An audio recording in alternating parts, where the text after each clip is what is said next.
Os 3 aspectos da cruz. Parte 7. No final do último vídeo, refletimos sobre a essência da transformação espiritual e a libertação do poder do pecado. Agora, avançamos para explorar mais profundamente como essa transformação se manifesta na vida do crente. No início desse vídeo, nós voltamos para a Epístola aos Efésios, onde Paulo instrui os crentes a despir-se do velho homem e revestir-se do novo. Esta não é apenas uma mudança externa, mas uma transformação interna, que começa na mente e se manifesta em uma vida renovada.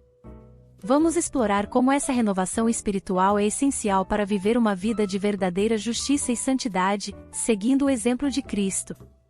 Mas vós não aprendestes assim a Cristo, se é que o tendes ouvido, e nele fostes ensinados, como está a verdade em Jesus, que, quanto ao trato passado, vos despojeis do velho homem, que se corrompe pelas concupiscências do engano, e vos renoveis no espírito da vossa mente, e vos revistais do novo homem, que segundo Deus é criado em verdadeira justiça e santidade. Efésios 4 do verso 20 ao 24.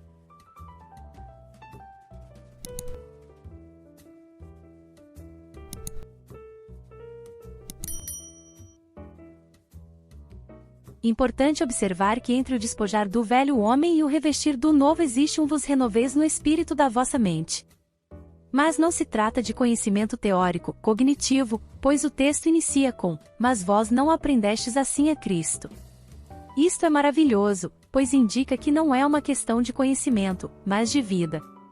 Não diz que temos aprendido de Cristo, meramente um repasse de informação, mas a Cristo, simboliza uma apropriação de vida pela relação de união com Ele. Veja, antigamente o velho homem dirigia a vida deixando que a carne seguisse seu caminho, de modo que todo ser era dirigido e controlado por seus apetites, desejos, paixões e sentidos. Justamente aqui é que muitos se confundem, pensando que a carne e o velho homem são a mesma coisa, quando não são. O velho homem tem o seu fim quando a pessoa é salva, de modo que, para o cristão, o velho homem está crucificado, morto e sepultado. E é este fato que devemos considerar, levar em conta e crer firmemente. Em parte alguma da Escritura se afirma que a carne, como natureza humana, esteja morta, ainda que fale que a carne deva ser crucificada. E os que são de Cristo crucificaram a carne com as suas paixões e concupiscências. Gálatas 5 verso 24. A carne, como representativa de natureza humana, é má quando está no governo. Assim, a carne, como governante, deve ser crucificada e destronada, para que se possa entronizar o Espírito de Cristo como o verdadeiro centro da vida. Foi só depois da queda que a carne, como natureza humana, começou a governar a vida. Assim, precisamos ser salvos não somente do pecado e do inferno, mas também de nossa natureza degenerada e do domínio da carne. A carne deve ser crucificada no sentido de ter chegado ao fim o seu domínio, e de a liderança por ela mantida ter passado agora ao Espírito Santo, o qual deseja que o nosso espírito domine e que o corpo esteja em servidão voluntária.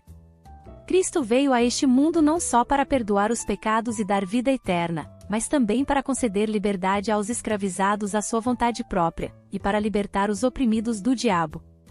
Cada cristão genuíno tem experimentado o perdão dos pecados e tem certeza da vida eterna. Mas nem todos têm experimentado a libertação de uma vida egoísta. O ego, segundo o determinado autor, é todo o mal da natureza do homem decaído. O ego se manifesta no desejo de ter e manter o seu próprio modo de vida e seus próprios direitos, ao invés de renunciá-los como Jesus ordenou. É exatamente porque aquele que está cheio do ego não pode ser enchido pelo Espírito Santo, que a salvação que, de fato, pode atender às necessidades do homem decaído, deve libertá-lo do poder de uma vida egoística. Neste sentido é que o Espírito Santo revela ao faminto por uma libertação mais real, um aspecto mais profundo da cruz de Cristo, fomos crucificados juntamente com Ele. Mas, como é santo aquele que vos chamou, sede vós também santos em toda a vossa maneira de viver, porquanto está escrito: sede santos, porque eu sou santo. 1 Pedro 1 verso 15 e 16. Esta fala de Pedro não se refere à santificação de posição e sim à santidade de prática, ao viver santo de cada dia. Isto é impossível ao homem natural, pois que todos os descendentes de Adão e Eva, nossos pais decaídos, se acham desesperadamente escravizados à vida egoística. Pedro chama esta vida de, sabendo que não foi com coisas corruptíveis, como prata ou ouro, que fostes resgatados da vossa vã maneira de viver que por tradição recebestes dos vossos pais, mas com o precioso sangue de Cristo, como de um cordeiro imaculado e incontaminado. 1 Pedro 1 verso 18 e 19.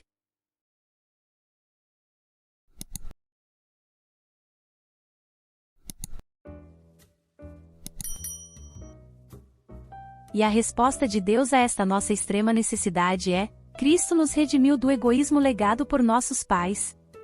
Pela graça, mediante a fé, somos libertos da vida egoística, assim como fomos salvos pela graça mediante a fé. O testemunho de Paulo deve ser o nosso testemunho. Estou crucificado com Cristo, logo já não sou eu quem vive, mas Cristo vive em mim. No que diz respeito a Deus, quando uma pessoa se salva, o velho homem chega ao fim.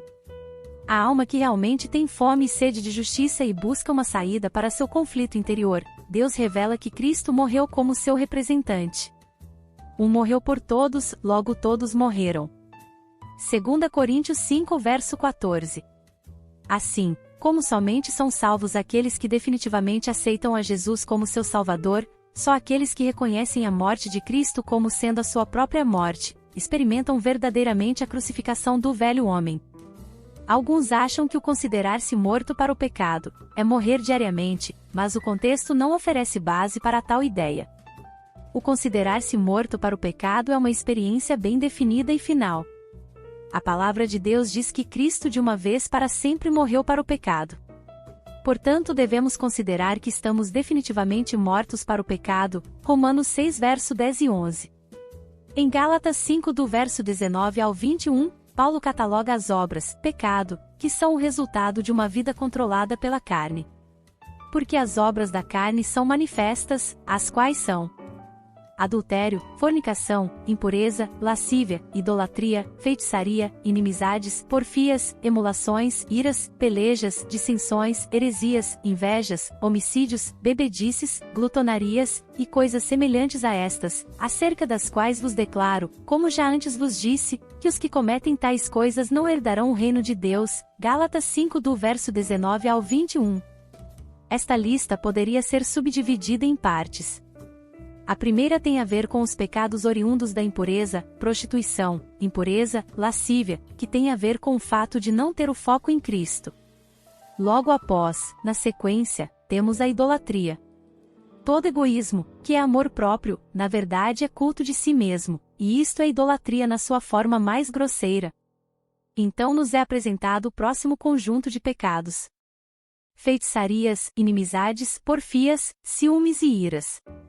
Todos estes são pecados resultantes de uma vida dominada pela carne. A carne precisa ser destronada para se dar lugar ao controle do espírito. A carne na direção conduz a iras, bem como a sequência que se segue na lista: discórdias, dissensões, facções, bebedice, inveja, glutonarias e coisas semelhantes.